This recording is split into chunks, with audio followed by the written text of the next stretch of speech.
Halo Bapak Ibu, saudara-saudari sekalian. Bersama saya lagi Chandra Teja dari channel Kristen Ngakunya. Channel yang membahas kekristenan yang murni, terbebas dari klinik dan pemahaman yang melenceng. Bagi Anda yang belum subscribe channel saya, silakan subscribe channel saya. Tekan loncengnya agar Anda dapat notifikasi setiap kali saya mengupload video-video saya. Oke, pada kesempatan kali ini saya akan membahas lagi. Sebenarnya sudah pernah saya bahas ya, tapi kan ada dari antara Anda yang mungkin belum mendengarkannya. Ya, yaitu saya akan membahas lagi mengenai persepuluhan. Bosan Pak, kami sudah tahu persepuluhan. Apa yang Anda ketahui soal persepuluhan? Pasti Anda bilang Malaiki 3 tuh Pak, ayat 10 gitu ya. Oke, itu bukan ayat mengenai tata cara memberikan persembahan persepuluhan. Itu adalah menceritakan kemarahan Tuhan yang disampaikan melalui Malaiki kepada umat Israel yang mogok membayar persepuluhan. Kenapa? Umat Israel pada waktu itu harus menjalankan perintah hukum Taurat. Ya. Tetapi mereka mogok. Kenapa? Karena imamnya korup. Maka Anda jangan hanya baca Malaiki 3. Pasti pendeta Anda nggak pernah mengkhotbahkan Malaiki 1 dan Malaiki 2, kan? Kenapa? Karena di situ membongkar kebobrokan imam yang korup.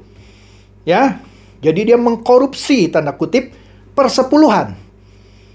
Apa misalnya? Begini loh. Persepuluhan itu, sekali lagi, bukan uang ya. Itu makanan. Hasil ternak dan hasil ladang atau sawah. Nah, persepuluhan yang dari ternak itu pun hanya 4 binatang, lembu, sapi, kambing, domba. Ya, ketika orang Israel memberikan persembahan persepuluhan dalam bentuk ternak, itu yang lewat di bawah tongkat gembala yang ke-10 itu diambil. Jadi, kalau dia cuma punya 9, nggak bisa kasih persepuluhan, karena yang 10 nggak lewat ya. Kalau dia punya 11, hanya bisa kasih 1, karena yang 11 itu bukan yang ke-20. Kalau dia sudah ada 20, kasih 2. Nggak ada yang ngerti kan? Kalau dia ada 29, kasih berapa? Ada yang bilang 29 bagi 10, 2,9, genapkan jadi 3. Jangan pelit bagi Tuhan. Tidak, aturan persepuluhan adalah yang kelipatan 10 yang lewat. Jadi kalau ada 29, hanya 2 kambing, lembu, sapi, atau domba gitu yang Anda persembahkan. Oke? Ketika yang ke-10, 20, 30 itu lewat, diambil kan. Nah, itu bisa kambing atau domba, sapi, atau apapun ya, yang binatang 4 itu. Misalnya tambun atau gemuk, ya bagus. Tapi yang ke-20 misalnya cacat, ya tetap diambil. Pokoknya yang kelipatan 10. Nah, itu diberikan sebagai persembahan persepuluhan. Nah, imam yang korup, yang tambun diambil sama dia untuk dimakan. Yang pincang, yang buta itu dipersembahkan buat Tuhan. Ini perilaku korup.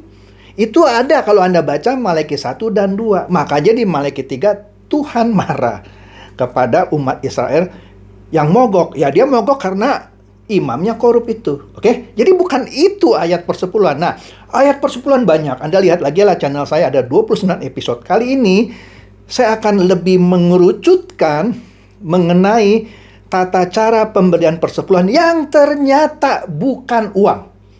Jadi kalau sekarang persepuluhan itu dikonversi jadi uang, itu ngaco banget. Karena hukum Taurat tidak mengatur persepuluhan itu bentuknya uang. Oke? Nah, kalau Anda mau lebih pintar, Anda kan punya Alkitab kan? Anda baca Ulangan 14, sekali lagi Ulangan 14, dari mulai ayat 22. Ya, di atasnya ada judul perikopnya persembahan persepuluhan. Jadi supaya tidak ada dusta di antara kita ya.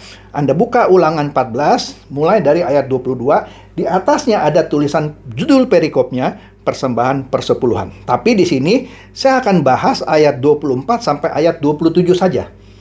Ya, Anda bisa baca sendiri dari 22.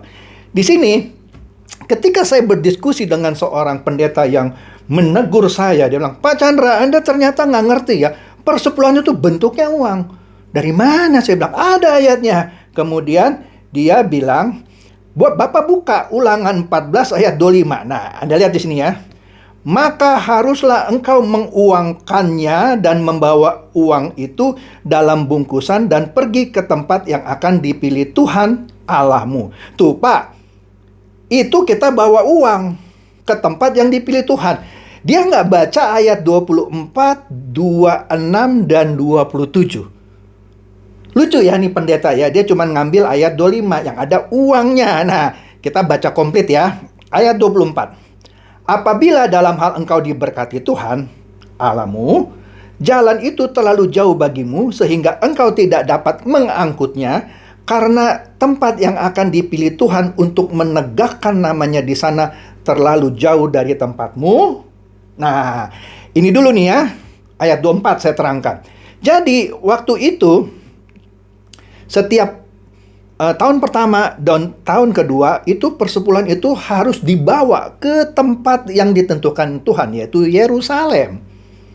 Kalau tempat itu, Yerusalem itu jauh dari kita, dari seorang yang memberikan persepuluhan, waktu itu belum ada truk. Bagaimana bawa kambing? Jalan, capek dong. Bawa gandum segitu banyak, capek dong. Maka, diatur di ayat 25, maka haruslah engkau menguangkannya dan membawa uang itu dalam bungkusan dan pergi ke tempat yang akan dipilih Tuhan Allahmu. Jadi, daripada bawa kambing, lembu, sapi, domba itu jauh-jauh, kan capek kan? Dijual dulu, diuangkan. Begitu juga misalnya gandum yang banyak itu ya, kan capek dibawa ke Yerusalem, gerobak mungkin juga terbatas. Oke? Maka dijual dulu, diuangkan, dan uangnya itu dibawa dalam bungkusan dan pergi ke Yerusalem. Nah, tapi baca di ayat 26. Ini yang pendeta itu tidak mau baca. Kita baca ya. Dan haruslah engkau membelanjakan uang itu. Jadi uang yang tadi hasil penjualan lembu, sapi, kambing, domba, atau gandum karena terlalu jauh dibawa ke Yerusalem, harus dijual. Dapat duitnya dibawa. Dan, di tempat Yerusalem itu haruslah, baca dong, haruslah, harus. Jadi bukan uang itu hanya untuk mempermudah ya. Engkau membelanjakan uang itu. Nah, sampai di sini dulu. Ada orang bilang juga, iya Pak, dulu kan nggak ada uang. Nah, ini ada uang. Dulu kan zaman kuno nggak ada uang Pak, ini ada uang. Tapi bukan uang itu sebagai persembahan persepuluhan. Karena di ayat 26, uang itu harus dibelanjakan untuk segala yang disukai hatimu. Untuk lembu sapi atau kambing domba. Untuk anggur atau minuman yang memabukkan. Luar biasa ya. Bahkan minuman yang memabukkan boleh loh di sini. Ya kan? Oke deh, kita nggak usah diskusikan itu dulu ya. Atau apapun yang diinginkan hatimu. Beli anggur, beli buah gitu. Apapun. Ya. Dan haruslah engkau makan di sana di hadapan Tuhan Allahmu dan bersukaria engkau dan seisi rumahmu. Jadi jelas persepuluhan itu harus dimakan oleh si pemberi dan si penerima di tahun 1 dan tahun kedua. Kan sudah pernah saya bahas kan? Nah, 27. Juga orang Lewi yang diam di dalam tempatmu jangan kau abaikan, sebab ia tidak mendapat bagian milik pusaka bersama-sama engkau. Jadi kalau ada orang Lewi yang tinggal bersama kita, dia juga berhak untuk menikmati. Karena persepuluhan di tahun pertama dan tahun kedua, itu harus dimakan bersama-sama. Astaga, saya bingung gitu ya. Kalau ada, mohon maaf ini keras saya ngomong ya. Kalau ada pendeta katanya, sudah sekolah gitu ya. Sekolah teologi ya, dapat gelar STH. Ini ada yang bercanda nih ya. STH itu Pak katanya setara Tuhan. Kemudian sekolah lagi MTH. Menyamai Tuhan katanya. Kemudian dia sekolah lagi Pak. Dapat doktor DTH. Di atas Tuhan katanya. Jadi seenak-enaknya aja dia tafsirkan itu ayat. Tapi yang begini saja dia nggak ngerti. Jadi saya bingung kalau pendeta itu sudah gelarnya doktor. Ayat yang sederhana begini saja dia nggak ngerti. Saya nggak ngerti gitu. Apakah dia benar-benar nggak ngerti? Apakah waktu dia kuliah dia nggak baca ayat ini atau tidak pernah diberi tugas untuk menganalisa ayat ini, menafsirkan. Ini nggak usah ditafsirkan. Ayat Alkitab ada yang harus ditafsirkan, ada yang secara harafiah itu langsung bisa dimengerti. Ini ayat secara harafiah langsung nggak usah ditafsirkan lagi. Lah Anda kalau yang ngakunya doktor gitu ya, udah sekolah bertahun-tahun, ayat beginian saja nggak ngerti, masih mengajarkan jemaat Anda, persepuluhan itu harus bentuknya uang. Salah. Makanan. Coba Anda cari lagi deh, persepuluhan yang bentuknya uang. Nggak ada, cuman ayat ini di mana ini mempermudah kita membawa persembahan persepuluhan ke Yerusalem. Kalau tempat kita jauh, umpama gini dah, Yerusalem itu ada di kota Jakarta misalnya, tapi kita tinggal di Bandung. Ini contoh. Waduh, dari Bandung ke Yerusalem, nggak usah dari Bandung dah ke Yerusalem, dari Bogor dah ke Yerusalem, ya. Dulu nggak ada truk gitu ya, harus jalan kaki. Capek deh bawa kambing begitu banyak, lembu atau sapi atau domba gitu banyak, dari Bogor ke Jakarta, jalan kaki. Kalaupun ada gerobak, seberapa besar sih gerobaknya? Terus bawa berkas-berkas gandum, anggur, dan buah-buahan. Capek, nggak bisa, susah. Maka Tuhan mempermudah di ayat Ulangan 14:25 ini, harus engkau uangkan. Kemudian bawa uang itu dalam bungkusan. Bukan untuk dipersembahkan uangnya. Kita bawa uang itu dalam bungkusan, ayat 25 bilang, dan pergi ke tempat yang akan dipilih Tuhan Allahmu, Yerusalem. Dan di sana ayat 26 mengatur, dan haruslah. Jadi kalau Taurat itu ada kata-kata harus, dan harus.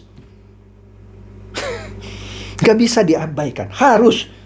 Engkau membelanjakan uang itu untuk segala yang disukai hatimu. Nah, tempat itu juga, Yerusalem itu berbicara mengenai bait Allah. Bait Allah itu sekarang sudah tidak ada, sudah dihancurkan. Oleh karena itu, orang Israel saja yang mendapatkan mandat untuk melaksanakan persepuluhan tidak bisa lagi mempersembahkan persepuluhan. Kenapa? Tempat itu atau di Yerusalem itu bait Allah sudah tidak ada. Mereka baru bisa mempersembahkan persepuluhan lagi kalau bait Allah misalnya jadi lagi, dibangun lagi. Oke, dia melakukan lagi persepuluhan. Sekarang Anda pergi ke Yerusalem, Anda tanya orang Yahudi di sana, Anda memberikan persepuluhan? Tidak, karena tidak ada bait Allah. Ya, orang yang disuruh memberikan persepuluhan saja sekarang sudah tidak bisa memberikan persepuluhan. Kok Anda umat perjanjian baru yang sudah ditebus Tuhan oleh segala kutuk Taurat, karena dia sudah menebus Anda di kayu salib dari segala kutuk hukum Taurat, kok masih mau memberikan persepuluhan? Saya menyatakan ini bukan mengajarkan Anda untuk jadi jemaat yang pelit. Jadi jangan Anda bilang, Pak Chandra baik banget gitu ya, ngajarin kita untuk tidak beri persepuluhan. Bukan, Anda tetap harus memberi, ya. Tetapi ukurannya bukan 1/10. Ya kalau Anda nggak mampu ya nggak harus 1/10. Tapi kalau zaman itu harus. Karena itu aturan hukum Taurat. Jadi jangan bilang ya, asik loh Pak Chandra tidak ngajarkan kita persepuluhan, berarti kita enak nih. Enggak. Tetap Anda harus memberi gitu untuk pekerjaan Tuhan. Tetapi bukan karena ancaman. Kalau tidak memberi, tingkap-tingkap langit nggak dibuka. Nanti Anda kecelakaan, Anda rezekinya seret, nanti akan bocor-bocor rezeki Anda. Tidak ada. Itu tipu muslihat. Tipu muslihat. Ya. Jadi tetap Anda harus memberi untuk pekerjaan Tuhan. Tapi bukan ditakut-takuti lagi dengan persembahan persepuluhan. Anda baca saja 2 Korintus 9 ayat 7. Itu untuk umat perjanjian baru. Ya, itu saja patokan Anda. Bukan lagi persepuluhan, yang jelas harusnya makanan. Oke? Semoga penjelasan yang simple ini bisa mencerdaskan dan mencerahkan Anda semua. Silakan share video saya ini kepada teman-teman, sahabat atau kerabat. Bahkan pendeta Anda yang masih ngotot, nakut-nakutin Anda dengan persepuluhan, supaya dia juga bisa tambah cerdas dan tercerahkan. Seperti biasa, Shalom.